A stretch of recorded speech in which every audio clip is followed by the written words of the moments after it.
Hey everybody, this is Simone. Welcome to a little segment that I'm calling Things My Mother Didn't Tell Me. It's going to be a 5-part series of how I grew up in the culture here in Louisville, Kentucky, pieces of my history, and some of the people who helped shape who I've become. Um, and so what I've tried to do is I've tried to put it together in a way where it's not pointing and just to look back on who I am and how I got to where I am today. So I was born to Charles and Darlene Brown, and I had a pretty interesting life. I remember my childhood being blissful for the most part with my parents. Um,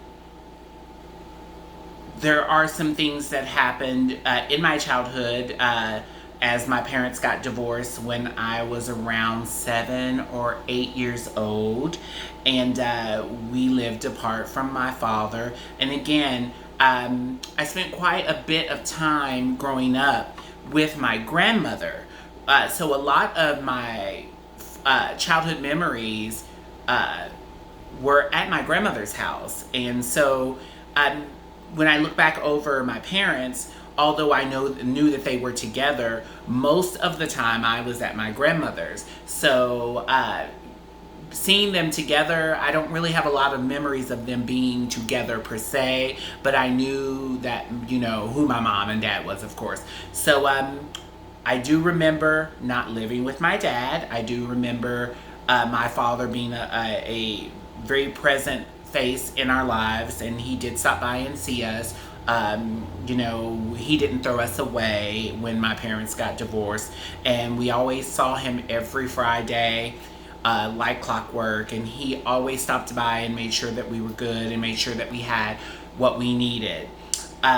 Somewhere around 9 or 10, I do believe, my mother decided that she could no longer take care of us, so she took us to our father and told him that she could not take care of us anymore. So she said, you have another family that you're taking care of, you can take care of your children. I mean, that's pretty much the way that went down. And so growing up was very different. I was really to myself. I loved Wonder Woman, I loved cartoons, and I really loved music. And I really do believe that the path that I've taken in my life with music and entertainment really came from a mixture of my grandmother, my father, and my mother. When I was a kid, we would have family gatherings, and my grandmother would put on a record and have me lip sync to the music and dance and sing for my family members. This was something that happened fairly often in our family, and I think those are the origins of Simone. I was encouraged to be creative and to dance and sing, I guess, until it became a situation that this child is different. Now, this conversation wasn't had in front of me, and I'm with my grandmother. I never ever felt like who I was going to be an issue with her, and I do believe that if she was alive today, that we would have the bond that we had when I was younger. So growing up, I was encouraged to love music through my dad, who was a part-time DJ on the side, playing at parties and bringing records into our homes, such as the Rolling Stones, Hall & Oates, Yes, Grandmaster Flash, the OJs, Frankie Beverly and Maze. I had a very open eye to the music of the world, and so that helped shape where I ultimately ended up in career both of the careers that I've had. So, growing up, I was really big into music, and just listening to the music and, being so young and not being able to understand the lyrics. And because, when you're, listening to Private Dancer and you're 12 and 13, you really don't get the gist of what that song is. So I spent a lot of time in my bedroom listening to music, trying to figure out, what I wanted to be when I grew up. And I wanted to be a backup dancer for Janet Jackson, and I would be on our porch, lip singing and dancing for the neighborhood to Janet Jackson's Control album, which was pretty much the breaking point for my situation and my dad, because I think my dad started to realize that there was something more to what was going on. So that created some problems as far as, my father trying to figure out how he was going to handle this sexuality change, or whatever you want to call that. So I think my dad chose to address it head on and be as honest as he could about the world that I was going to be walking into. So me and my dad had lots of conversations about the world and how the world was going to treat me. And anybody black knows you get the 3 strikes conversation. You're black, you're gay, and you're a man conversation. I think most black children get that, especially when they're different. And so I did get that conversation. And of course, through the years, I think my father got a sense from these conversations and moments with me that I was not only headstrong, but I was going to do what I wanted to do. There were lots of issues from my childhood, and and I may discuss some of those things, later on in this series. But right now, it's just kind of getting to from my childhood to the connection, and that's what I want this segment to really be about. So, we lived in the Iroquois Projects for a couple of years, and then we moved to South Louisville on M Street, and that's 637 M Street to be exact. And we lived across the street from the park, and I was a very flamboyant kid, very loud, very in your face, very unapologetic about who I was. I didn't see anything wrong with it. So going into being a part of that neighborhood, there were lots of different people in that neighborhood. And it was before the neighborhood really got run down by, drugs and mess and crime. It was a very nice neighborhood with very nice people who looked out for everyone's children. I mean, everybody had an eye on what was going on. And I had some really good friends there. But growing up there, I experienced quite a bit of bullying from neighborhood boys. I had my nose broken in the 8th grade. And this situation was very traumatic for me. And just in the last few years, I've really started to unpack what the damage was in that, because there were no charges filed for the boy who broke my nose, and we literally did not talk about it. And it absolutely blew my mind that there was no conversation about the incident. We went to the hospital. We did all of the things you do when you get your nose broken, but we never talked about it. And I do believe that that started the pattern in my life where I started to put things in boxes and put them away. And again, that'll be another conversation further down this series where I really talk about that.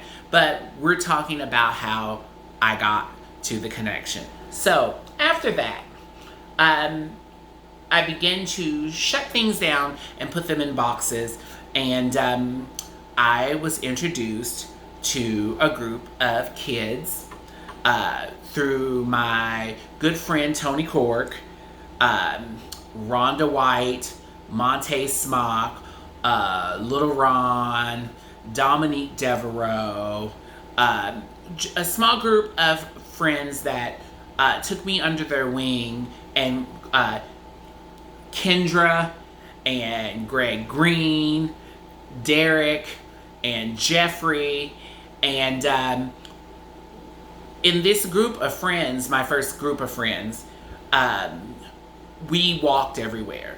I lived by Churchill Downs, and I would walk from Churchill Downs to 4th Street, and we would all meet there, and either we would walk to 18th Street, or we would walk to the bar, or we would be at Kenny's house, which was a neighborhood gay who was kind of like a mother figure to us, and we would go over there and hang out and listen to music and, and all of that. But my first introduction to a gay bar came by way of Dominique Devereaux, Skeeta, Lil Ron, and Rhonda, and they took me to this bar called The Discovery, and I was told immediately when we got in, don't hang out with those people over there, and they pointed to the drag queens. Well, what do you do when someone tells you not to do something? I thought that the girls were beautiful, and I didn't understand the reason why they said stay away from those girls. I later came to know that what they meant by those girls is a lot of those girls were working girls and showgirls too. But back in those days, those were the only options you really had as, a trans person of color, or, somewhere in the middle of whatever that gender spectrum was at that time, because there really wasn't any verbiage for it. There wasn't very much that you could say other than, drag queen or tranny, which I don't think I heard tranny until I made my way to the connection. So anyway, I was just intrigued, and there was a show, and after the show, I was completely enamored with what was going on, because there was Desiree Diamond, Robin Dupre, Diana Blackwell, Margot Davis, all of these incredible performers. And so I was quite taken by that. And I think that suddenly I had found a place where I could express myself, and that's when I decided that I wanted to perform. Now, looking back over it, I've had a lot of experiences in my life where there have been people who have just been mean for no reason. This happened early on at the Discovery, right into my journey into the connection. I was just so happy to find a way to express myself that, it was a little over the top. It was a little extra. It was a little much. So I would do these looks that were just big pink palazzo pants and, all kinds of crazy stuff. So anyway, in this process, there was a jukebox down at the Discovery, and me and a whole group of young kids who were too young to be in the Discovery were at this jukebox putting money in and lip sync and dancing at the Discovery at this jukebox. And there at that jukebox is where Simone was created. I knew that I had found my place in the world, and from that moment on, I was going to wander into it in a way that was affirming and truthful to me. Now, it took many, many years to find my own voice, But I knew that that jukebox and those people were the beginnings of Simone and the places that she would go. Um, there were talent shows there at the Discovery, but I never really did a talent show at Discovery.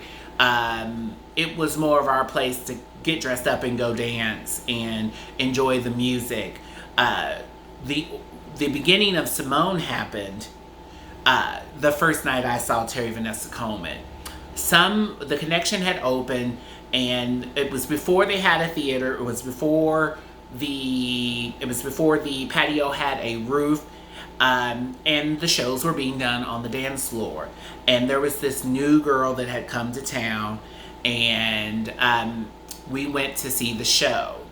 And from the moment her music started till it ended, I had realized at that moment that that is what I wanted to do. That I knew that I could do what she was doing. And that began the journey to Simone. I wasn't old enough to be in the bar. In fact, I was very young. So I was using my mother's ID to get into the bar, which they knew was fake. But they let us in anyway, just because, we were kids, and it was a place for us, and thank God for it. So Simone started on Thursday nights in the broom closet for amateur talent night, and in the beginning, Terry was my only point of reference. So when you see somebody that you really enjoy, you oftentimes want to imitate what they're doing. And so, that was pretty much the first year and a half of my career, was really trying to, emulate Terry Vanessa Coleman. And so I wanted to be like her. I wanted to dance like her. And this is before she became my mother and really invested in me, because, we were seeing my group of friends. We were, the black queens, and were really looked down upon as disruptors, or, oh, look at them. And so coming into that, there was a lot of apprehension towards us, and a lot of hatefulness. They're in this learning process of becoming Simone, and becoming Simone at the Connection. There was the talent show, which I mentioned, the Thursday night talent show. And it took on a life of its own in many different directions. There were many different things that they did on Thursday night. But the one that is most memorable is the Gong Show. It was brought on to embarrass and humiliate the girls. And there were lots of people from our community who were judges on the Gong Show. Laird, Ron Sindlewick, John Arnold, to name a few. And for me, it was completely traumatizing, because they were awful to me. And every time I came out on stage for many, many weeks, before my music would start and I would come out of the room, and as soon as my foot touched the stage, they would blow the gong. And, looking back on this traumatic situation, it's also the foundation on which I built my strength in making sure that one day those motherfuckers were going to eat it. So I came back every week knowing that they were going to gong me. And it went on for a while. And I don't know exactly how it stopped, but it did eventually. And we had such amazing talent that was in that dressing room. There was Rhonda White. There was Dominique Devereaux, who won the talent night like 10 weeks in a row.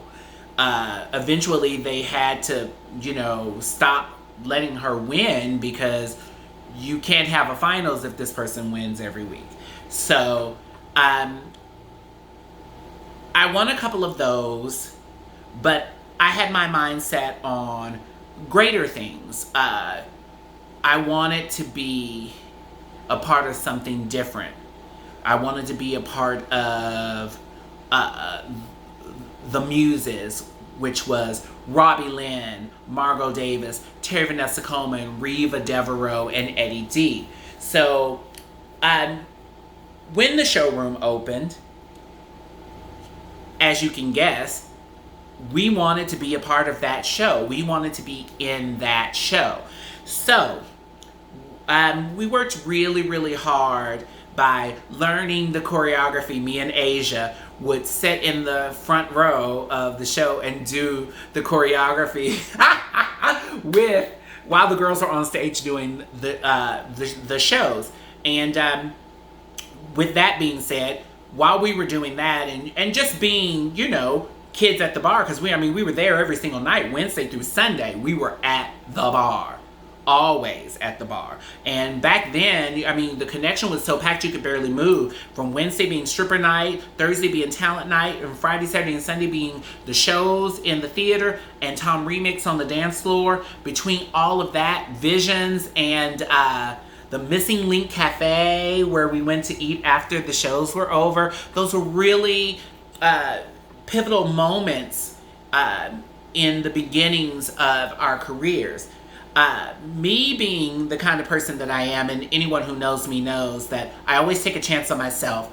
I've always been that way. I think that a lot of those traumas pushed me to push myself to get what I wanted, because I realized that it was going to be difficult, because for whatever reason, people just didn't like me, or people really liked me.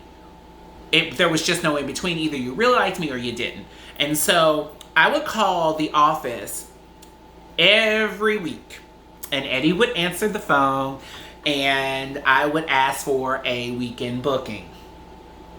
And Eddie would say no. So I kept calling and kept calling and kept calling. And on one particular day, I called. It was the month before Derby, and I asked for a booking, and Eddie said okay, and Eddie booked me for Derby weekend. Now, it's really weird when you get what you ask for, and then you're in a state of shock on how you are going to be able to present something that is different from the girls in the show, because you want to stand out. You want to be able to come back. And so my friends at the time, Tommy and Peter and Patrick, Tommy's family owned an arts and crafts store in Indiana, and Tommy went in and took a big box of stuff, and we created costumes from t-shirts, turtlenecks, a few costumes that Terry had given me in the process to create what would ultimately become my debut at the Connection. And I knew that I had to wow them, because I was constantly being compared to Terry. And, because I was doing pretty much her whole entire act. And so coming into that, I knew that I had to be just as good or better than, my hero. So I can remember it. I had a light up costume. It was a white light up costume, white bra, white skirt made out of a t-shirt with multicolored beads on the bra and the skirt, and it was a light up costume. We had put lights in it, and the crowd went crazy. And I knew somewhere deep inside of me that there was going to be a future for me there. I didn't know how I was going to get to it, but I knew that I was going to get there. So after this booking, it became obvious that I wanted a spot in the show, and I really wanted to be in the show. And for the next couple of years, they did all kinds of stuff. You could get a month of Sundays for $25 a Sunday. And so we did that for a while. And then we were told that we had to win Miss Kentucky Newcomer, and which is an honor not a lot of girls in this city can say that they got. And there's many stories about Miss Kentucky Newcomer from the first year to the year I won. The first year, Deidre Hall won. And of course, Deidre was more polished than most of us because Deidre had been performing for some time. The next year was Savannah Savage, and she won. And I was first runner-up. And this was really a defining moment in trying to figure out how I was going to get to where I was going. I was discouraged. I felt like I should have won the pageant. But over the years, looking back, I know for a fact that everything happens for a reason. And me not winning that pageant was the beginning of the Simone era, because I was so mad and so upset and bitter that I threw my first runner-up plaque in the river going across the bridge to Indiana. And someone told me, and I've gotten a lot of great advice in my life about how to deal with, adversity and how people treat you. Someone said to me, you've got to learn how to be a good loser to be a good winner. And that kind of really stuck with me, because I was like, even though I was upset, I wasn't as upset as my friends were. I wasn't as upset as the dancers, as Greg the choreographer. My friends were livid. They were livid because we really did put on a great show. One of my signature songs was called The Rage. And we wore that talent out. We did the whole Little Mermaid setup. It was incredible. And so I took the loss pretty hard. But then I started to receive a lot of help within the community, within the drag community. And so I decided that I wasn't going to do the next year, that I was not competing again. Well, my friends weren't having it. Cherry Vanessa Coleman wasn't having it. Michael Smith wasn't having it. Derek wasn't having it. Jeff wasn't having it. And Clinton Johnson wasn't having it. And so what happened is I was told that I was doing the pageant and I had no choice. And that Terry was going to do my dress, and the talent was being put together for me. And what happened is, in the process of having that dress made and those rehearsals, we took one of the connections, because I'm so extra. We took one of the connections production numbers, Eaten Alive, and turned it into a Simone production. And we went out and tore it up. But before I get to that, I have to say, that moment, that contest, and that moment, I knew that I had arrived. I knew that I was respected. I knew that I had something, because when I got to the bar before the pageant started, everybody gave me something. Peter Priest made my jewelry for my dress. Margot gave me my shoes to wear for my dress. Jeff Lee did my hair. The incomparable, amazing Jeff Lee did my hair, took me into the green room where many girls, Reva, Robbie, Ashley Cruz, Eddie Z, took me in that room and took one of the raggedy ass wigs I own and turned it into a masterpiece. And that is the moment that I knew that I had arrived. And I went out with the confidence that I was going to win. And I had competition because Sabrina White was in this. Diva DeVore was in this. I mean, there were lots of talented girls. Chelsea Nicole Stevens, lots of girls, local girls who were in this pageant. And they were all talented. I mean, it was just a who's who. And I just knew in my heart that it was for me. So, when I win the pageant, and that starts, you know, my journey into becoming a cast member of The Connection. Now, growing up there, and especially growing up inside that building and in this city, I was always made aware that there couldn't be any more than 2 black girls on a cast. And I think that you can, ask around through city to city, through city to city, about that rule back in those days. And they already had 2 incredible black girls in their show, Reva Devereaux and my mama, Terry Vanessa Coleman. So I knew that there was going to be hard to make room for myself there, because those are just the rules, and those are the rules of those at that time. So through the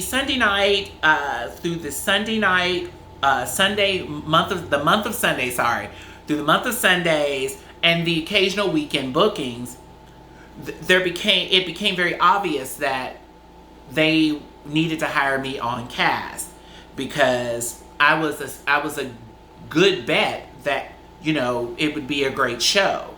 However unpolished that I was definitely a needed element to the show. So in order to do this, and this part here is just, you know, what I think happened. They just couldn't hire me by myself, because, you know, I was coming into a show doing Terry's act, you know? I hadn't really found who I was yet. Now, I had started venturing into my own music, but I was still doing Terry's choreography and Terry's look. So, to soften that blow, they hired me, Asia, and Jacqueline State. Now, at this point in time, me and Asia were like this. So we were always together. Asia drove and I didn't. So Asia would pick me up. We would go drag shopping. I mean, we were really, really tight at that point in time. So one day in the car driving somewhere, we were talking about, well, if they hire us, we're going to say no, because, you know, we're just not ready. You know, we're not ready for the show. And a week later, Eddie calls me, Jacqueline, and Asia into the office and offers us a job as course girls. Now, if you don't know what a course girl is, you do the production numbers for the show while the other girls get ready. You do fill-in spots for the production numbers in case, you know, another girl isn't there to do it, or they put you in so you can learn. So we got hired as course girls, and it was supposed to be, we would do the production numbers and 1 number each show. And what happened was, this went on for about a month that we did it that way, and then soon we were doing the production numbers and 2 numbers a show.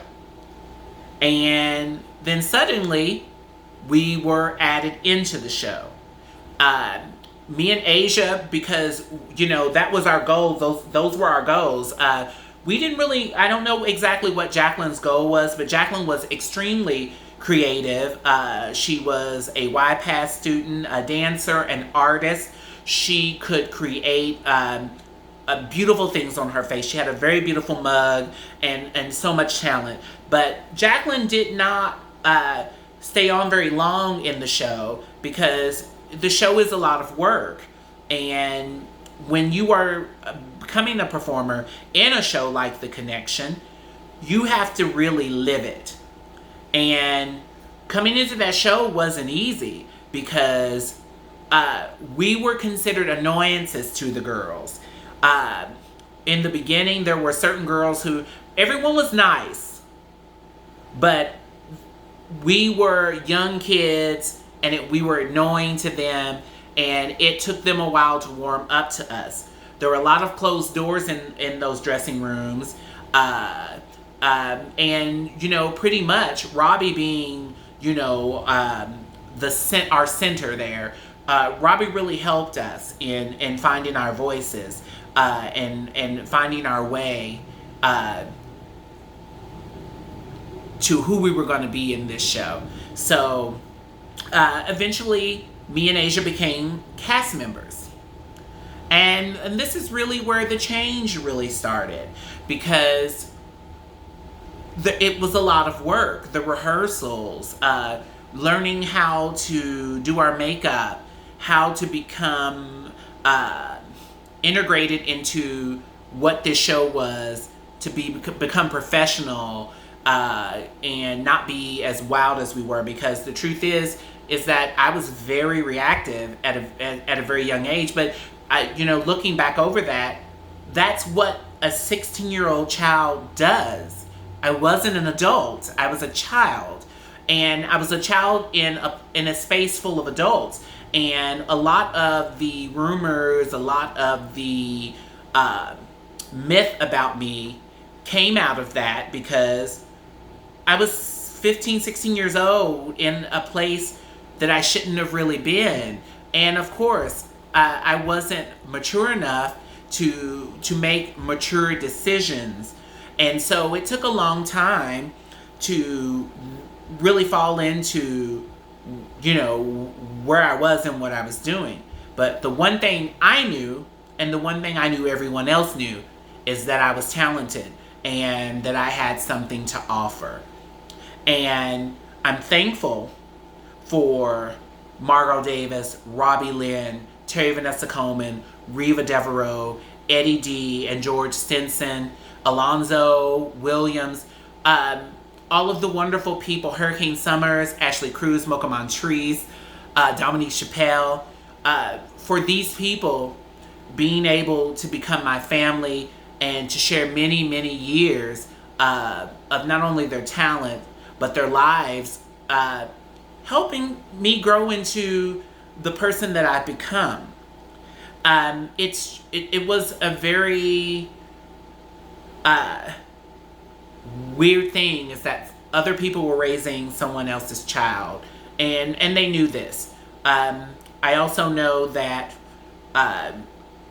in my life, I wouldn't have the opportunities and privileges that I have today had it not been for the connection, and had it not been for Ed Lewis and George Stinson for seeing something in me and keeping me around. Because when I was working at the connection, I had absolutely no idea that there were people in other states that were envious of us for working there, that the connection was this huge thing across the country.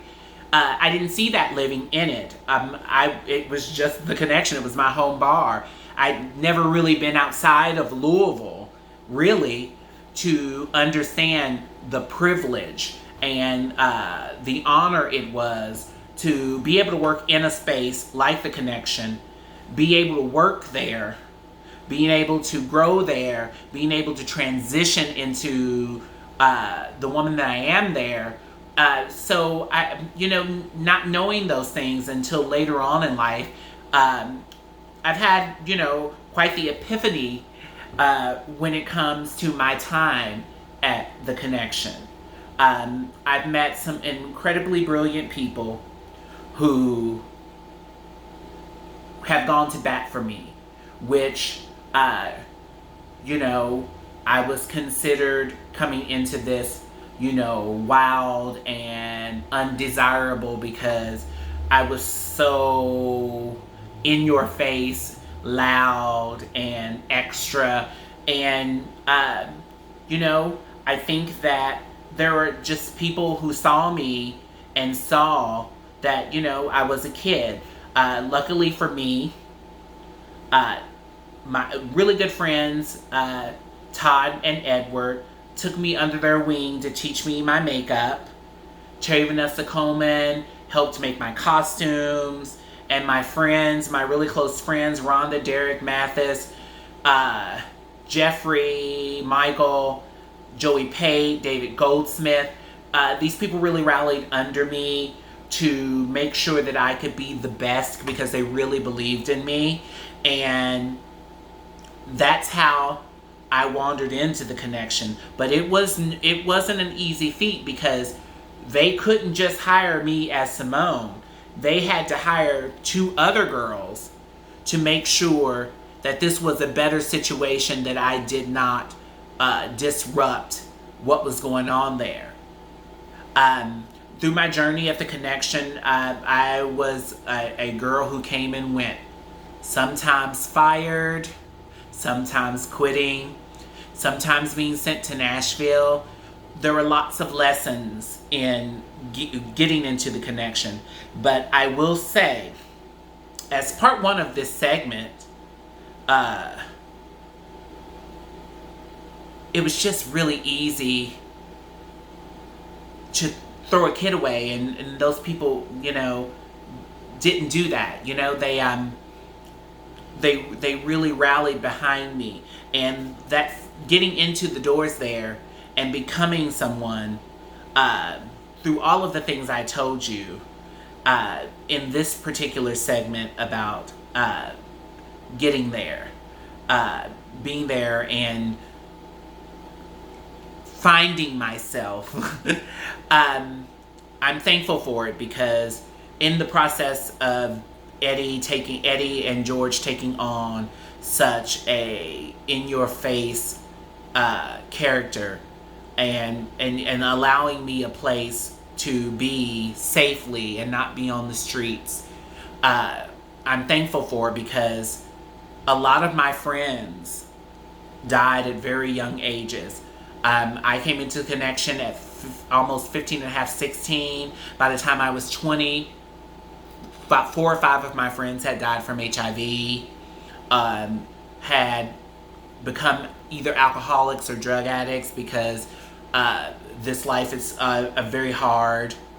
But I didn't fall into those traps because of my time at the connection, because I had a place to be. And as I said earlier when I started, you have to live drag. Drag is not something that you do, every other month. And I learned that through our special guests. We had Tommy Ross come through, Dana Douglas, all types of incredible performers. And through each of these particular performers that came through, you got to see another element of entertainment.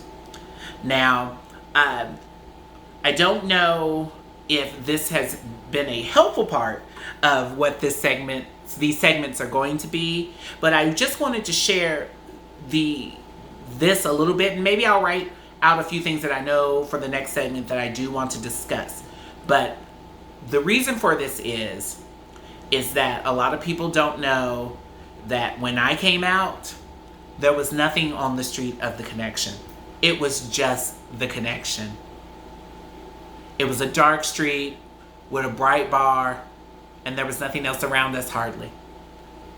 And so the other bars were way down, further down the other side. So there was the Odyssey, the Alley Cat, and the Downtowner when I came out.